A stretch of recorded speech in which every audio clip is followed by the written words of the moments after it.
하나님 말씀 오늘은 스바냐 3장 말씀을 전하겠습니다. 16절부터 읽겠습니다.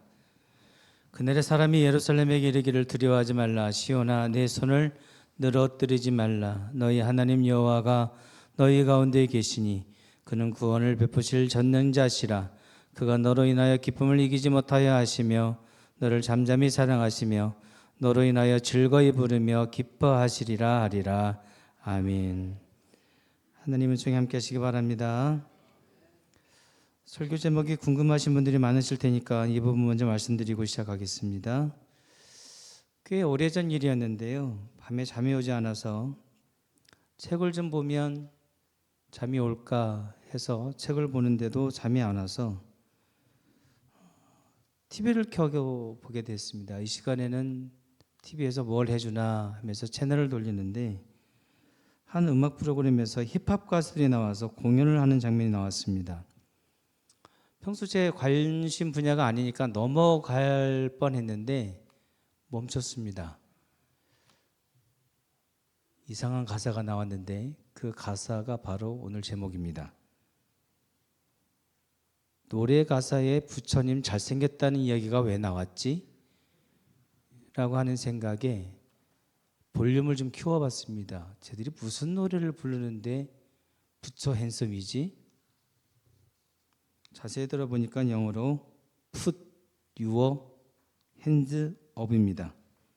손을 들라는 말을 영어 발음 그대로 한글로 옮겨 적는데 hands up도 오타가 나가지고 handsom을 쓴 겁니다.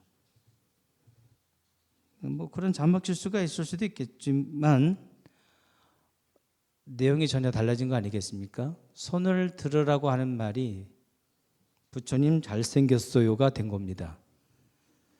오늘이 마침 잘생긴 부처님 오신 날이라고 하니까 나름 의미를 가지고 오늘 말씀 함께 보도록 하겠습니다. 16절 읽어주십시오. 그날의 사람이 예루살렘에 이르기를 두려워하지 말라. 시온아 내 손을 늘어뜨리지 말라. 아멘. 예루살렘이나 시온이라는 말은 지명이잖아요. 근데 가끔 이스라엘 공동체와 하나님의 백성을 일컫는 표현으로 쓰여 있는데 지금이 바로 그 내용이 되겠습니다. 그 하나님의 백성을 향해 하시는 말씀이 부처 핸섬인 겁니다. 손을 늘어뜨리지 마라. 손을 들어 올려라 인 거죠. 그럼 당시 하나님의 백성들은 왜 손이 내려가 있었을까요? 이제 곧 망할 거라고 하는 하나님의 말씀이 선포되어졌기 때문입니다. 근데 겉으로 보면 그 심판의 메시지 때문에 손이 늘어뜨려진 것처럼 보이지만 사실 이미 저들의 손은 늘어져 있었습니다. 내려가 있었습니다. 말씀에 불순종하고 있었거든요. 하나님 앞에서 죄를 짓고 있었거든요. 그 불순종과 죄 때문에 하나님에게서 멀어지고 하나님과의 관계가 단절되어 있었던 겁니다. 저들은 이미 기도하지 않고 있었습니다. 저들은 이미 예배드리지 않고 있었습니다. 저들은 이미 봉사하지 않고 있었습니다. 저들은 이미 하나님께 손을 올리지 않고 있었습니다. 하나님을 향해 마땅히 들려져 있었어야 될 저들의 손은 이미 땅을 향해 내려져 있었던 겁니다. 저들의 손이 내려갔다는 것은 저들의 신앙이 무너졌다는 것을 의미합니다. 그래서 이렇게 무너진 인생들에게 하나님께서 말씀하시는 것이 두려워하지 말라와 함께 내 손을 늘어뜨리지 말라인 겁니다. 여기서 두려워하지 말라고 하는 말씀은 마음과 생각에 대한 부분인 거고, 손을 늘리지 말라는 것은 자세와 태도의 문제인 것을 알 수가 있습니다. 사실 두려워하지 말라고만 해서도 충분히 의미는 통했을 텐데도 불구하고 손을 내려뜨리지 말라, 손을 늘어뜨리지 말라는 말씀까지 하신 이유가 따로 있을 거라는 겁니다. 출애굽기 말씀으로 가보시죠. 17장 11절 말씀을 읽어주십시오. 모세가 손을 들면 이스라엘이 이기고 손을 내리면 아말렉이 이기더니. 아멘. 여러분도 잘 아시는 이 말씀을 이스라엘 백성들도 잘 알고 있었습니다. 과거의 역사 속에서 손을 들면 승리했고 손을 내리면 패배했던 그 역사의 현장을 이들은 이미 알고 있었습니다.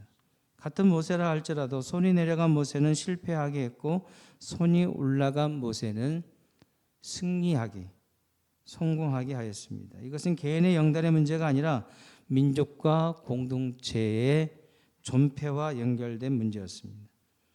분명한 것은 손을 든 자의 믿음을 통해 하나님은 역사하셨다는 것입니다. 시편 63편 4절 말씀을 읽어주십시오.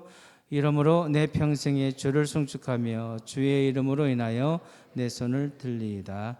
아멘. 여기에 들려진 손은 주님을 송축하는 손입니다. 주님의 이름을 높여드리는 손입니다. 여러분의 손은 어떤 손이십니까? 디모데전서 2장으로 가보실까요? 8절 말씀을 읽어봅니다. 그러므로 각 처에서 남자들이 분노와 다툼이 없이 거룩한 손을 들어 기도하기를 원하노라. 아멘. 특별히 남자 성도들에 대한 말씀이 나오는데 저들의 손이 들려졌답니다. 하나님을 향해 들려진 저들의 손은 분노와 다툼을 가라앉히는 손이었습니다. 거룩한 손이었습니다. 기도하는 손이었습니다. 우리 남성 여러분, 여러분의 손은 어떤 손이십니까? 같은 손이라도 이렇게 하나님을 향해 들려지게 되면 예배하는 손이 되어지기도 하고 교회를 세우는 손이 되어지는 것입니다. 하나님을 향해 들어올려진 손은 선한 영향력이 되어 영적 전쟁의 강력한 무기가 되어지는 것입니다. 그래서 본문 17절에는 그 손에 힘을 주신다라고 말씀을 하십니다. 함께 읽어보겠습니다. 너희 하나님 여호와가 너희 가운데 계시니 그는 구원을 베푸실 전능자시라. 그가 너로 인하여 기쁨을 이기지 못하여 하시며 너를 잠잠히 사랑하시며 너로 인하여 즐거이 부르며 기뻐하시리라 하리라. 아멘. 자, 어떻게 힘을 주신다고 합니까? 너희 가운데 계시니 입니다. 하나님은 멀리 계시지 않고 가까이 계시면서 우리를 보호하시고 함께 해 주시는데 심지어 가운데 계신다고 말씀합니다. 우리의 중심이 되어 주시고 우리 중앙이 되어 주시고 우리 깊숙이 임하사 임마누엘로 함께 하신다는 말씀을 하시고 있는 것입니다. 근데 너희 가운데 계신 그 하나님이 어떤 분이시냐는 겁니다. 우리는 까마득히 잊고 있었는데 구원을 베푸실 전능자이시더라는 겁니다. 이걸 잊지 말라는 겁니다. 우리가 의지하고 우리가 믿고 따르는 그 하나님, 오늘 나와 함께 하시겠다 약속하시는 그 임마누엘의 하나님이 전능하신 분이심을 잊지 말라는 겁니다. 왜 이렇게 말씀하실까요? 우리는 망각의 동물인지라 너무 쉽게 잊어버리기 때문입니다. 우리 하나님이 얼마나 위대하시고 대단하시고 굉장하신지를 너무나 쉽게 잊고 살다 보니 하나님도 계속해서 우리에게 귀뜸하시고 말씀하시고 확인하시는 일을 계속해서 반복하고 계시는 겁니다. 사람들이 왜 기도를 하지 않을까요?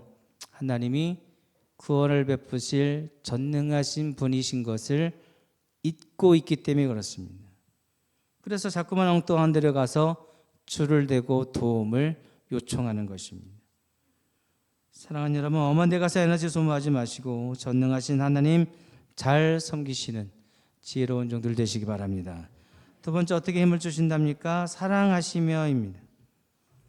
여러분, 사람에게 사랑받아도 행복한데 하나님께 사랑받으면 얼마나 좋겠습니까? 그 하나님의 사랑을 두 가지로 말씀하십니다. 기뻐하시며 사랑하신다, 잠잠하시며 사랑하신다 라고 말씀하십니다. 먼저 기뻐하시며 사랑하신다는 말씀은 그 기쁨을 억누르지 못해서 주체하지 못해서 표현되어지는데 환호하고 춤을 준다는 뜻으로 되어 있습니다. 매일 불순종하고 속만 썩이는 우리가 뭐가 그렇게 예쁘다고 이러한 사랑을 베풀어 주시겠습니까? 성도이기 때문에 그렇습니다. 부모님들이 자식들을 왜 사랑하십니까? 내 자식이라서 예쁜 겁니다. 여러 아이들이 나와서 무슨 발표회를 하고 수많은 아이들이 운동장에 또는 연병장에 모여 있어도 내 새끼만 보이는 겁니다. 내 자식만 보여요. 그래서 내 아이 중심으로 사진도 찍는 겁니다. 그것이 사랑이고 그것이 지금 본문에서 말씀하시는 기뻐하는 것입니다. 주님께서 하나님의 백성을 이토록 예뻐라 하시고 기뻐해 주시는데 정작 하나님의 백성들은 축 늘어져서 손을 들어 올리지도 못하는 상황이 있으니 하나님께서 이렇게 힘 복돋워 주시는 말씀을 하고 계시는 겁니다. 그 다음 하나님의 사랑을 잠잠히 사랑하신다고 했다고 그랬죠. 하나님의 그 큰 사랑을 말로는 표현이 다 되지 않는 겁니다.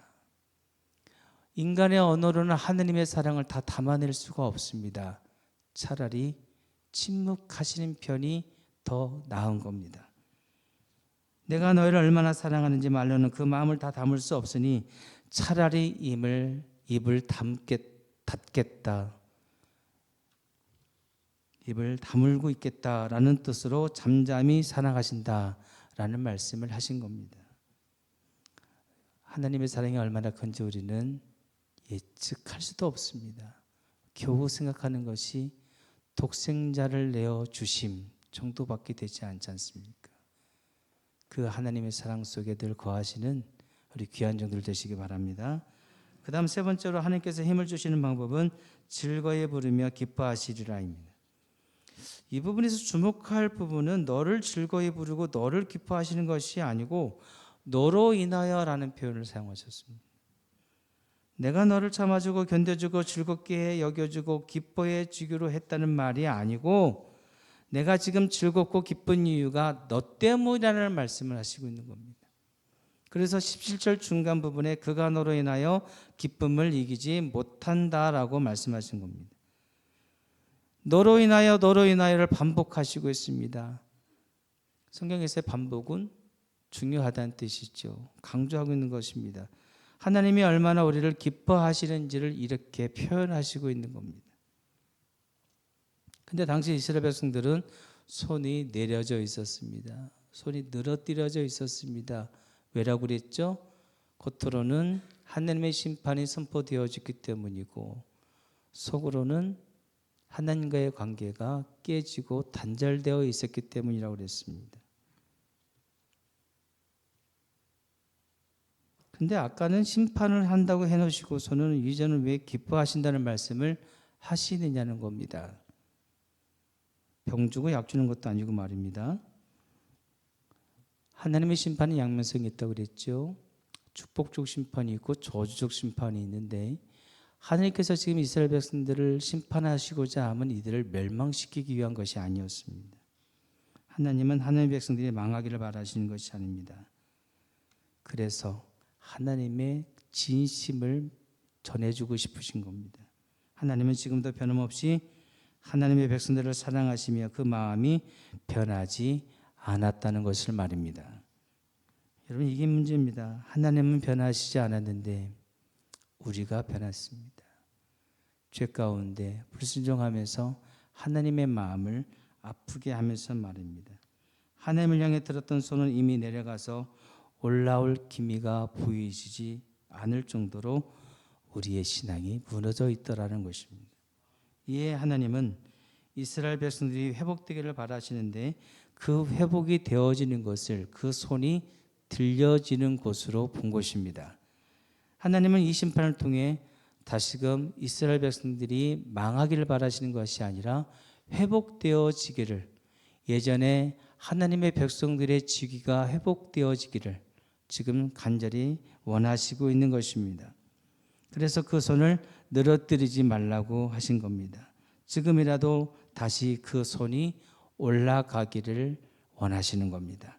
이에 너희들의 나의 사랑은 변함이 없다. 나는 여전히 너희들로 인해 기쁘다 말씀을 하시면서 나도 너희를 포기하지 않았으니 너도 나를 포기하지 마라.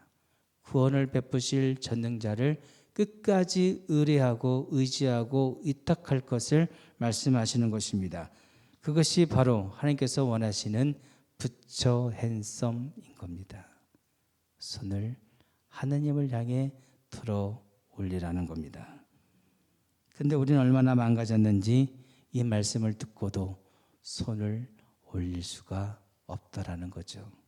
그래서 믿음의 동력자가 필요한 겁니다. 모세의 손이 내려갈 때마다 곁에서 아론과 훌이 그 손을 끌어올려 준 것처럼 하나님은 우리가 서로를 돕는 믿음의 공동체, 사랑의 공동체가 되기를 바라시는 겁니다. 이것이 저와 여러분이 할 일입니다. 손이 내려가지 않도록 나의 손뿐만이 아니라 함께 동역하는 옆 사람의 손에 내려가지 않도록 붙잡아 주는 역할을 해야 됩니다. 혹여 내려간 손이 있다면 끌어올려 줄 수 있는 고마운 손이 서로에게 되어 주어야 되는 것입니다. 로마서 12장 15절이 바로 그 표현이죠. 읽어주십시오. 즐거워하는 자들로 함께 즐거워하고 우는 자들로 함께 울라. 아멘. 저는 이것이 우리 교회의 모습이었으면 좋겠습니다. 손에 내려갈 때 기꺼이 손 내밀어 주고, 지쳐서 내려간 손 손가락질하고 비방하는 것이 아니라 조용히 잡아당겨서 끌어올려 줄 수 있는 우리 교회가 되었으면 좋겠다는 것입니다. 우리 이런 교회 만들어 가도록 함께 협력해 주시기를 바랍니다.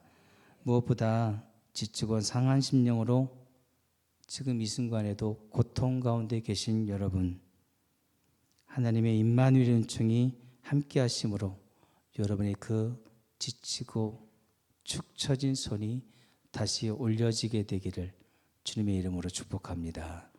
기도하겠습니다. 주님,